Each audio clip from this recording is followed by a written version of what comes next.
Hello students, हम एग्जामपुर कलम से क्रांति और मैं प्रीति आपका अपने परिवार एग्जामपुर में स्वागत करती हूँ। तो good morning, very very good morning आप सभी को। आप सभी का आधा दिन क्या बीता होगा, अभी तो शुरुआत हुई है दिन की, और दिन की शुरुआत बहुत ही अच्छी रहे आप लोगों की। तो शुरुआत हो चुकी है एग्जामपुर के साथ, और जैसा कि आप लोगों को पता है अभी बज रहे हैं सुबह के 9:30 और आप देख रहे हो एग्जामपुर। अब चलेगी कंप्यूटर की क्लास। इससे पहले आपने साइंस की क्लास ले ली होगी, बिल्कुल। गुड मॉर्निंग जी, वेरी वेरी गुड मॉर्निंग। चलिए जल्दी से आइए, क्लास स्टार्ट हो चुकी है। एक बार जल्दी से क्लास को लाइक करके शेयर कर देना ताकि और स्टूडेंट्स क्लास में लाइव आ सके। और आज मैं आपके लिए 10 मल्टीपल चॉइस क्वेश्चन लेकर आई हूँ, ठीक है। पूरा राजस्थान पुलिस पटवार पर डिपेंड क्वेश्चंस होंगे। गुड मॉर्निंग जी, वेरी वेरी गुड मॉर्निंग। खम्मा गणी गणी खम्मा आप सभी को। चलो अब देखो हमने क्या पढ़ा था, तो हम आउटपुट डिवाइस के बारे में पढ़ रहे थे। कल हम आउटपुट डिवाइस के बारे में पढ़ रहे थे और हमने प्रिंटर के बारे में पढ़ा था कि प्रिंटर क्या होता है, कैसे काम करता है। इंपैक्ट प्रिंटर होता है और नॉन इंपैक्ट प्रिंटर होता है, और इसके प्रकार के बारे में पढ़ा, ठीक है। प्लॉटर भी मैंने आपको बता दिया था।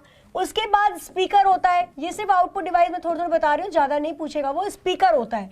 स्पीकर भी कैसा है, तो एक आउटपुट डिवाइस है भाई। आपके कंप्यूटर के अंदर या फोन के अंदर स्टोर गाने को बाहर की तरफ सुनाना आप लोगों को, ये काम किसका होता है, स्पीकर का होता है। तो स्पीकर भी क्या हो जाएगा आपका, एक तरीके का आउटपुट डिवाइस हो जाएगा। क्लियर, चलो आगे चलते हैं।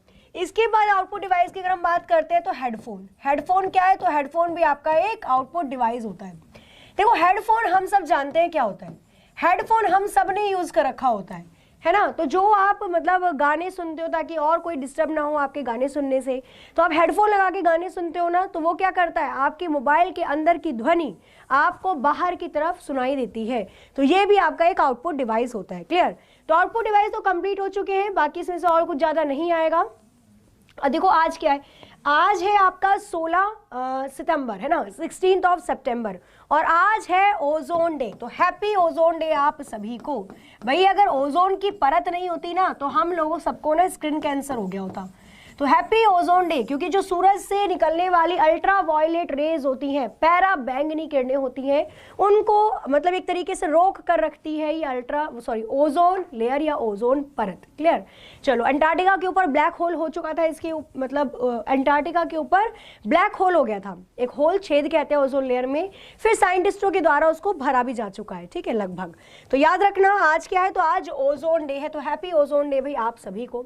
चलिए तो अब हम क्या पढ़ेंगे, अब हम मेमोरी यूनिट के बारे में पढ़ेंगे। अब हम मेमोरी यूनिट के बारे में पढ़ेंगे कि मेमोरी यूनिट होती क्या है और कैसे काम करती है। तो मेमोरी यूनिट में, क्योंकि ये सारी चीजें किसके अंदर आती हैं, तो ये सारी की सारी चीजें आती हैं आपकी हार्डवेयर के अंदर, जिसको आप छू सकते हो, टच कर सकते हो। यहाँ पे अगर मैं बात करती हूँ मेमोरी यूनिट में, तो सबसे पहले आपको लिखना है रैम। सबसे पहले आप क्या लिखोगे, तो सबसे पहले आप लिखोगे रैम। रैम की फुल फॉर्म क्या हो जाएगी, तो रैम की फुल फॉर्म हो जाएगी रैंडम एक्सेस मेमोरी। रैम की फुल फॉर्म क्या हो जाएगी, रैंडम एक्सेस मेमोरी। क्लियर, अच्छा रैम होता क्या है इसके बारे में देखते हैं हम। यहाँ पे अगर हम रैंडम एक्सेस मेमोरी की बात करते हैं, तो रैम क्या होता है, देखिए आप जो भी काम वर्तमान में करते हो वो रैम पर ही होता है, ठीक है। पीडीएफ आप लोगों को मिल गई होगी, नो डाउट। पीडीएफ आपको हर दिन की डेली मिल रही है। ओके, बिल्कुल सही। चलो बहुत अच्छी बात है। देखो जिनको ये प्रॉब्लम आ रही है ना, हाँ मॉडर्न क्या होता है वो बताऊंगी, 1 मिनट रुकना। देखो जिनको ये प्रॉब्लम आ रही है कि हमारा कॉम्पिटिटिव एग्जाम भी चल रहा है मैम, और उसके साथ साथ हमारे एजुकेशन जो ग्रेजुएशन के वो भी एग्जाम चल रहे हैं। तो देखो ग्रेजुएशन में क्या होता है, ग्रेजुएशन के अंदर आप अगर मतलब डेली 5 घंटा भी पढ़ लेते हो तो वो क्लियर हो जाएगा, अच्छे नंबरों से आप क्लियर कर सकते हो। तो दोनों के लिए टाइम आपको निकालना पड़ेगा ना। सुबह का टाइम ग्रेजुएशन के लिए निकाल लो, शाम का टाइम कॉम्पिटिशन के लिए निकाल लो, ठीक है। चलो तो रैम क्या होती है, रैम होती है आपकी रैंडम एक्सेस मेमोरी। जो भी काम वर्तमान में किया जाता है, जो काम कंप्यूटर के अंदर, जो काम कंप्यूटर में वर्तमान में किया जाता है, वर्तमान का मतलब क्या हो जाएगा यहाँ पे, प्रेजेंट में, इन प्रेजेंट। तो जो काम कंप्यूटर में प्रेजेंट में या वर्तमान में किया जाता है, वो काम कहाँ होता है, तो वो काम होता है आपका रैम के अंदर। वो काम कहाँ होता है, तो वो काम होता है रैम के अंदर। जैसे आप कोई गेम खेल रहे हो, तो जितने टाइम वो गेम खेलोगे, चाहे 2 मिनट 5 मिनट 6 मिनट, जितने टाइम भी आप वो गेम खेलोगे वो आपका रैम पर मतलब गेम खेला जाएगा, ठीक है। अभी आप जो वीडियो देख रहे हो यूट्यूब पे, जो वीडियो आपकी चल रही है, मैं यहाँ पे पढ़ा रही हूँ, आप लोग पढ़ रहे हो, तो ये वीडियो जो चल रही है वर्तमान में एक एक सेकंड की, क्योंकि जो मैं बोल चुकी हूँ वो तो बीत जाएगा, अब मैं जो प्रेजेंट में बोल रही हूँ वही सुनाई देगा, तो ये भी आपका रैम पर चल रहा है। क्लियर? तो क्या होती है, रैम आपकी ना एक वॉलेटाइल मेमोरी होती है, तभी तो रैम कम होती है। जब भी हम फोन खरीदने जाते हैं तो क्या होता है भाई, 2 GB रैम 16 GB रोम, 3 GB रैम 32 GB रोम, 4 GB रैम 64 GB रोम, 6 GB रैम 128 GB रोम। ऐसा क्यों होता है? रैम हमेशा कम क्यों होती है? क्योंकि रैम का काम सिर्फ वर्तमान में चल रहे काम को करना होता है। अब यहाँ पर देखना, अगर हम बात करते हैं रैम की, तो RAM is a volatile memory. RAM क्या होती है? तो रैम एक वॉलेटाइल मेमोरी होती है। ठीक है, यहाँ पे आप लिखना रैम आपकी कैसी मेमोरी होती है? तो रैम आपकी वॉलेटाइल मेमोरी होती है। अब ये वॉलेटाइल का मतलब क्या होता है? ये शब्द बहुत कंफ्यूज करता है। वॉलेटाइल, नॉन वॉलेटाइल होता क्या है? देखो, वॉलेटाइल का मतलब होता है लाइट गई डाटा गया, दोनों चीज चले जाएंगे, उसका मतलब होता है वॉलेटाइल। ठीक है, जैसे सपोज कि आप कुछ काम कर रहे थे, भाई वर्तमान में काम जो चल रहा है वो रैम पर चल रहा है, आप गेम खेल रहे थे या फिर आप यही वीडियो ले लो, आप वीडियो देख रहे हो, अब एकदम से आपका जो फोन है वो डेड हो जाता है। डेड इन द सेंस उसकी बैटरी खत्म हो जाती है, बंद हो जाता है, स्विच ऑफ हो जाता है। फिर जब भी आप अपने फोन को ओपन करोगे, जब भी फोन को ओपन करोगे तो क्या मेरी वीडियो चलनी शुरू हो जाएगी? नहीं, पहले होम स्क्रीन आएगी, वो दिखाएगा कौन सा एंड्रॉइड का वर्जन है, फिर आपका फ्रंट डिस्प्ले आएगा फोन का, उसके बाद आप यूट्यूब ओपन करोगे तब वीडियो दिखेगी। इसका मतलब जो काम हम वर्तमान में कर रहे थे, जैसे ही बिजली चली जाती है तो वो काम भी हट जाता है। इसी को वॉलेटाइल बोला जाता है। ठीक है, तो याद रखना यहाँ पे, अगर वॉलेटाइल में कंफ्यूजन हो तो एक लाइन लिख लेना, अपनी कॉपी में नोट कर रहे हो तो। वॉलेटाइल का मतलब होता है बिजली गई, बिजली का मतलब यहाँ पे विद्युत के प्रवाह से है, इलेक्ट्रिसिटी से है। ठीक है, तो यहाँ पे आप लिखना बिजली गई डाटा गया। देखो, मैं आपको ना बहुत सिंपल चीज़ों में समझाना चाहती हूँ। क्यों? क्योंकि वहाँ पे देखो, कोई भी आपका जो पेपर होगा ना, उसमें MCQ आएगा, मल्टीपल चॉइस क्वेश्चन आएंगे, है ना, उसके अंदर आपको लिखने के लिए नहीं देगा 1-2 लाइन। इसलिए आप ऐसा समझो, छोटे में ही ऐसा समझ लो कि भाई जिंदगी में कभी भी पूछ ले आप बता दोगे वॉलेटाइल का मतलब होता क्या है। लाइट गई मतलब बिजली गई, उसके साथ ही डाटा चला जाता है, ये होता है रैम की, ये क्या होती है? तो ये होती है रैम की खासियत। आगे चलते हैं। अब देखो, जब इसके अंदर, जब जैसे ही इलेक्ट्रिसिटी की सप्लाई बंद हो जाएगी, भाई विद्युत जो बिजली है वो जानी बंद हो जाएगी, तो डाटा भी चला जाएगा। इसी वजह से रैम को टेम्पररी मेमोरी भी बोला जाता है। रैम को कौन सी मेमोरी बोला जाता है? तो रैम को टेम्पररी मेमोरी भी बोला जाता है, जिसको हम बोलते हैं अस्थायी स्टोरेज। इसको अस्थायी मेमोरी भी बोला जाता है। अस्थायी मेमोरी कुछ टाइम के लिए रहती है, फिर छूमंतर, है ना, क्या हो जाती है? गायब हो जाती है। तो ये रैम है। अब रैम के अंदर 2 प्रकार देखेंगे जल्दी से। रैम रोम में सोच रही हूँ आज कर दूँ वो कंप्लीट, बट कोई नहीं, ज़्यादा जल्दी नहीं मचाएंगे, अच्छे से करेंगे जितना भी टाइम लगे। रैम की अगर हम बात करते हैं तो रैम होती है 2 प्रकार की। रैम कितने प्रकार की होती है? तो रैम होती है 2 प्रकार की। अब वो 2 प्रकार कौन कौन से होते हैं? पहला होता है आपका एस रैम और दूसरा होता है आपका डी रैम। पहला होता है एस रैम और दूसरा होता है डी रैम। इसकी फुल फॉर्म याद रखना। एस रैम की फुल फॉर्म होती है static random access memory. S RAM की फुल फॉर्म क्या होती है? स्टैटिक, और बाकी रैम की full form random access memory. Clear? और डी रैम की फुल फॉर्म क्या हो जाएगी? तो डी रैम की फुल फॉर्म होगी डायनामिक रैंडम एक्सेस मेमोरी। क्या हो जाएगी? Dynamic random access memory. ये फुल फॉर्म हो जाएगी किसकी? डी रैम की। क्लियर? दोनों चीजें याद रखनी है यहाँ पे। एस रैम पूछे तो भी और डी रैम पूछे तो भी, दोनों फुल फॉर्म आपको याद होनी चाहिए ही चाहिए। ठीक है, अब देखो, जिसका डाटा आप नहीं बदल सकते, स्टैटिक रैंडम एक्सेस मेमोरी का मतलब क्या होता है कि ये फिक्स है, इसका डाटा नहीं बदला जा सकता।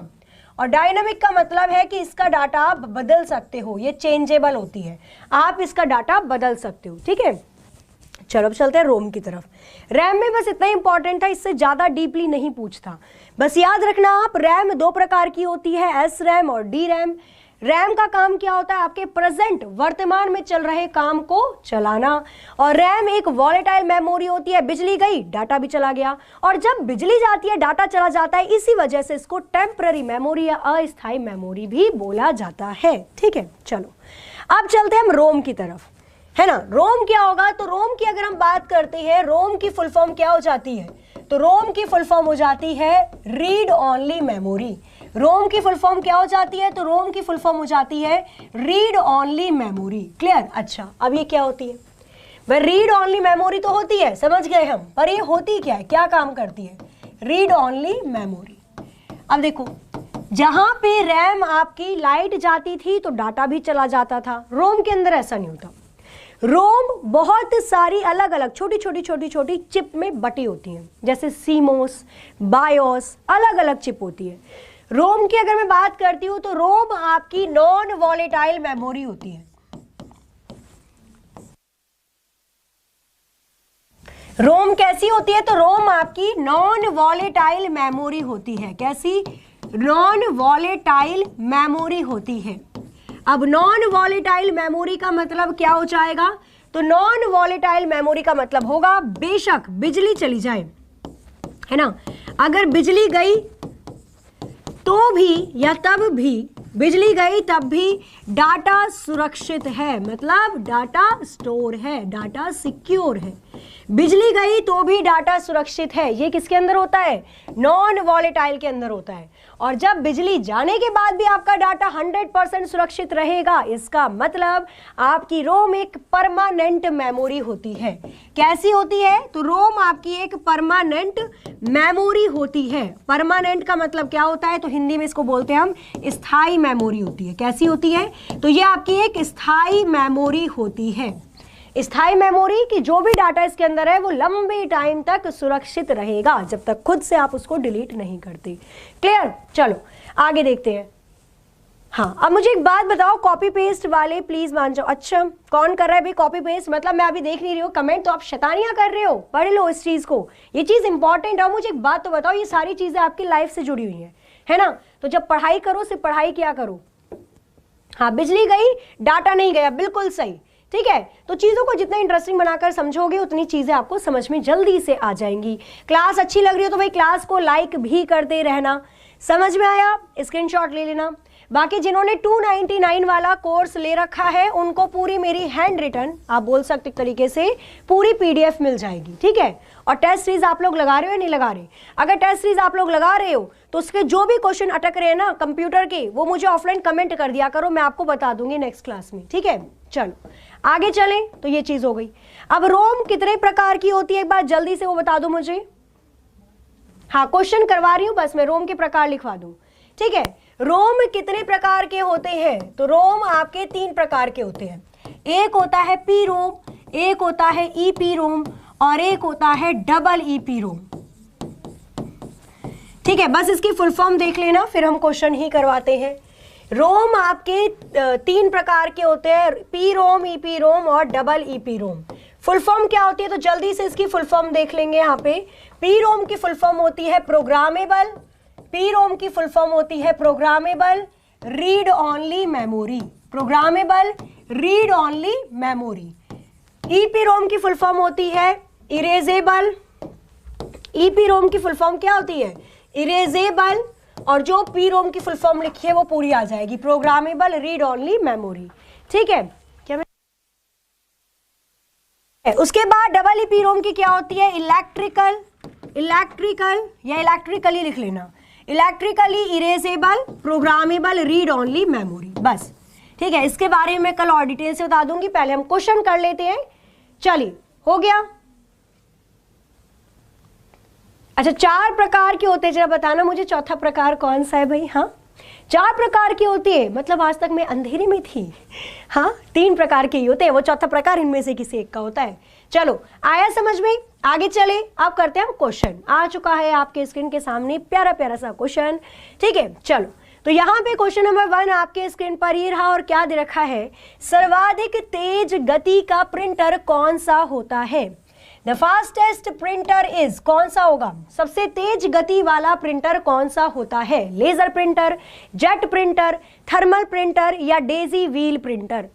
तो द फास्टेस्ट प्रिंटर इज कौन सा होगा, जल्दी से आंसर करना है यहाँ पे। ओके ओके, चलो बताओ जल्दी से, तेज बोलो मैम, और कितना तेज बोलूं भाई, मैं तेज ही बोल रही हूं। चलो जल्दी से बताओ क्या होगा यहाँ पे, 3 प्रकार ही होते हैं, ठीक है। अगर कोई दिक्कत हो ना कोई बात नहीं है, ठीक है, कंफ्यूजन हो जाती है बट उसको ठीक भी तो करना चाहिए ना, 3 ही प्रकार के होते हैं। अच्छा, यहाँ पे सर्वाधिक तेज गति वाला लेजर आना स्टार्ट हो गया भाई, very good, option A correct हो जाएगा। लेजर की फुल फॉर्म क्या होती है, जल्दी जल्दी जल्दी, लेजर की फुल फॉर्म होती है लाइट एम्प्लीफिकेशन ऑफ लेजर, ऐसे हो जाता है स्टिमुलेटेड एमिशन ऑफ रेडिएशन, ठीक है। और कुछ भी नामुमकिन नहीं होता, आप इसको याद कर सकते हो, ठीक है। चलो तो जल्दी से लिख लिया आपने, नेक्स्ट देखते हैं, नेक्स्ट क्वेश्चन। चलिए क्वेश्चन नंबर 2 आपके स्क्रीन पर ये रहा और क्या दे रखा है। तो क्वेश्चन नंबर 2 में आपसे पूछा है निम्नलिखित में से कौन सी वैज्ञानिक कंप्यूटर की भाषा है, बताइए।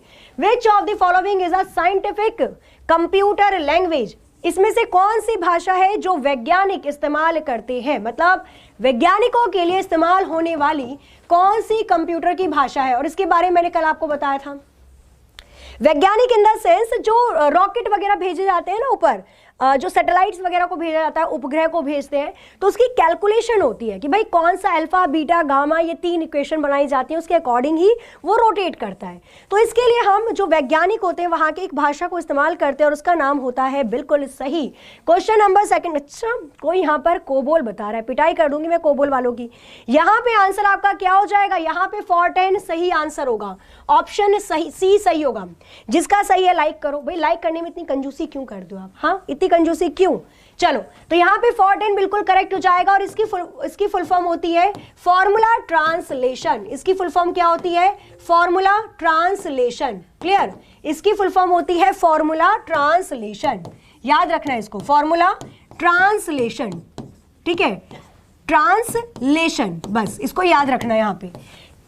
और इसको बनाने वाले थे जॉन बेकस। किसने इसका निर्माण किया था, तो इनका नाम था जॉन बेकस, इन्होंने इसको बनाया था, ये इन्वेंटर थे, ठीक है। चलो कोबोल व्यवसाय के लिए, जो यहाँ पे कोबोल का नाम ले रहे हैं ना, वो व्यवसाय के लिए इस्तेमाल होने वाली है, व्यवसाय मतलब बिजनेस।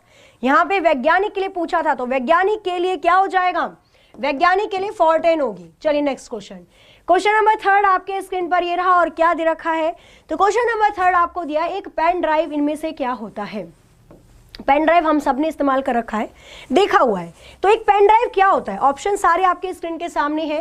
एक स्थिर द्वितीय भंडारक एकक है, एक चुंबकीय भंडारण एकक होता है, एक हटाए जाने वाली द्वितीय भंडारण एकक है, या इनमें से कोई भी नहीं। तो a stable second storage unit, a magnetic storage unit, a removable second storage unit, या नन ऑफ दीज। तो क्वेश्चन नंबर 3 का कौन सा ऑप्शन करेक्ट होगा, जल्दी से आंसर करना है यहाँ पे आपको, ठीक है। कुछ लोग मुझे आज कम लग रहे हैं भाई, डेली अगर आपको कुछ सीखना है ना तो हर एक क्लास में आपको प्रेजेंट होना बहुत ही अनिवार्य है, चाहे वो इंग्लिश की क्लास हो, चाहे वो किसी साइंस की क्लास हो, जैसे निर्जा मैम लेती है, पूर्णिमा मैम लेती है, फिर मेरी क्लास कंप्यूटर की आ जाती है, उसके बाद सचिन सर की क्लास होती है, फिर आगे भी ऐसे आपकी क्लास कंटिन्यू रहती है ना। आपकी राजस्थान पुलिस पटवार में मैथ्स की क्लास भी होती है, रीजनिंग की क्लास भी होती है, और महिला बाल विकास की क्लास भी होती है। तो हर एक क्लास आपको इंपॉर्टेंट होती है लेनी, ऐसे काम नहीं चलता कि एक दिन ले आओ फिर 3-4 दिन की छुट्टी। चलो यहाँ पे ऑप्शन सी करेक्ट हो जाएगा। क्या होती है, तो सेकेंडरी स्टोरेज है, आप अलग से खरीदते हो। चलो तो आप अलग से खरीदते हो, है ना, और उसके बाद ये हटाई जा सकती है। ऐसा तो नहीं है कि पेन ड्राइव आप किसी के कंप्यूटर में लगा दोगे तो वो चिपक जाएगी, फिर तो वो हटेगी ही नहीं, है ना, ऐसा नहीं होता, आप इजीली उसको हटा सकते हो। चलो क्वेश्चन नंबर 4 क्या दे रखा है, तो इनमें से सभी डेटा, ओके, क्वेश्चन नंबर 4 दे रखा है डैश में सभी डेटा व प्रोग्राम स्टोर किए जाते हैं। All data in program are stored in, सारे डेटा और प्रोग्राम को कहां पर स्टोर करके रखा जा सकता है, रजिस्टर, मेमोरी, इनपुट या आउटपुट।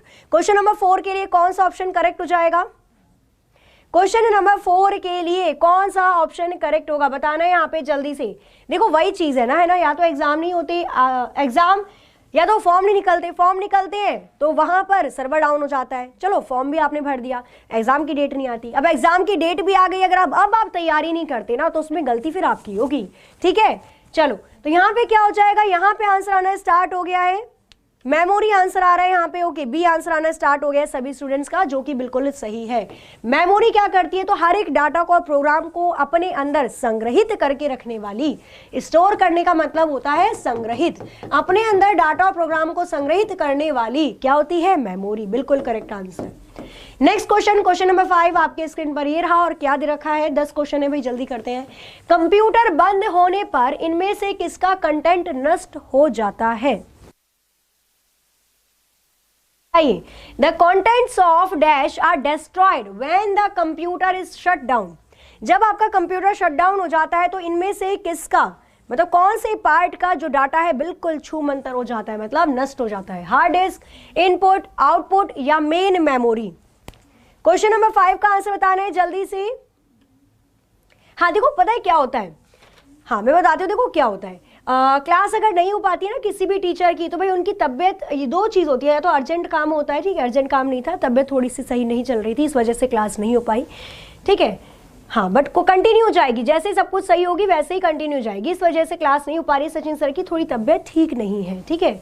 चलो यहाँ पे आंसर आना स्टार्ट हो गया। मुख्य मेमोरी मतलब मेन मेमोरी, बिल्कुल सही, और मुख्य मेमोरी को ही रैम बोला जाता है, और रैम के अंदर ही ये खासियत है, लाइट गई डाटा गया, है ना, तो ये वॉलेटाइल होती है। चलिए नेक्स्ट देखते हैं, क्वेश्चन नंबर 6 देखोगे। क्वेश्चन नंबर 6 आपको क्या दे रखा है, सीपीयू का वह भाग जो कंप्यूटर के अन्य सभी उपकरणों की गतिविधियों को समन्वित तथा नियंत्रित करता है, वो क्या कहलाता है। सीपीयू का कौन सा पार्ट है जो सारे कंपोनेंट को या हर एक चीज को कंट्रोल करके रखता है। Motherboard, coordination board, control unit या अर्थमेटिक लॉजिक यूनिट, या इनमें से कोई भी नहीं। बताइए कौन सा ऑप्शन करेक्ट हो जाएगा।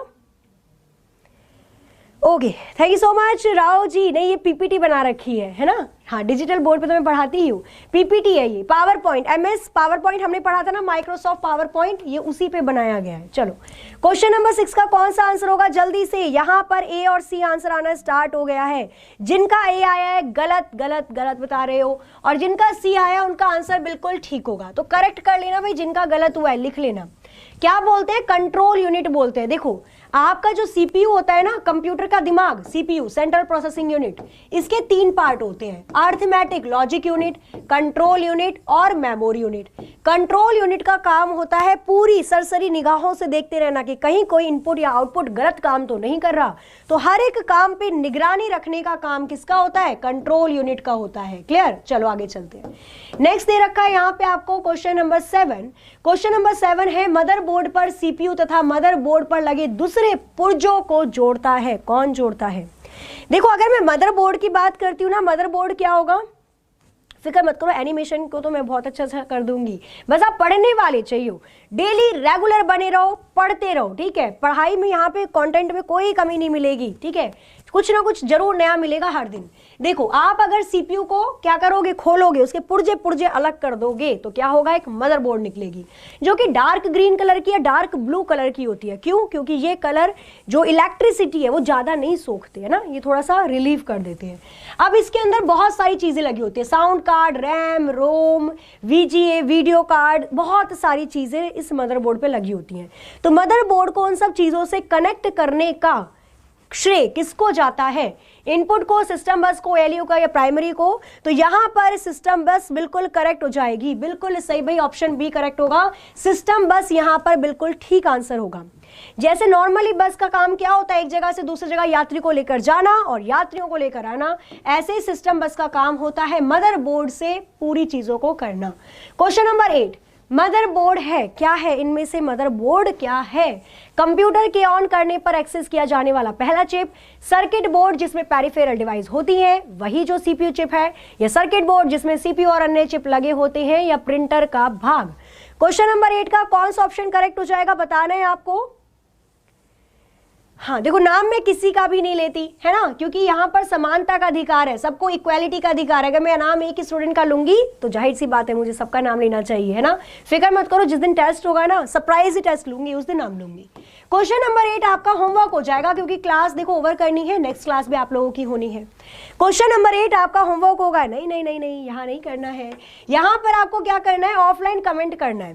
क्वेश्चन नंबर 8 जो कि आपका होमवर्क का क्वेश्चन है, इसका आप ऑफलाइन कमेंट करोगे नीचे। क्लियर, और जो भी डाउट है वो आप पूछ सकते हो। और भाई मैं बता दूं आपका, जिन्होंने भी 299 वाला परचेज कर लिया है कोर्स, तो उनको PDF मिल जाएगी।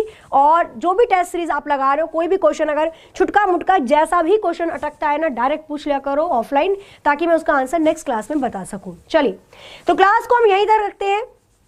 क्लास अच्छी लगी हो तो दिल से जाते जाते क्लास को लाइक कर देना, शेयर कर देना, जितने भी आपके ग्रुप होते हैं, जिसमें भी मतलब व्हाट्सएप ग्रुप हो, चाहे इंस्टाग्राम ग्रुप हो, चाहे फेसबुक ग्रुप हो, शेयर कर देना वीडियो को। और आप में से जिन्होंने भी एग्जामपुर को सब्सक्राइब नहीं किया है, तो जल्दी से सब्सक्राइब करके बेल आइकन प्रेस कर दीजिए, ताकि हर एक क्लास की लाइव नोटिफिकेशन आप तक पहुंच सके। चलिए, तो क्लास को करते हैं यहाँ पे एंड। मिलते हैं कल अपने टाइम पर ठीक 9:30 बजे और अच्छे अच्छे कॉन्सेप्ट और क्वेश्चन के साथ। और तब तक के लिए हंसते रहिए, मुस्कुराते रहिए, खुश रहिए, अपने घर वालों का ख्याल रखिए। जय हिंद, जय भारत।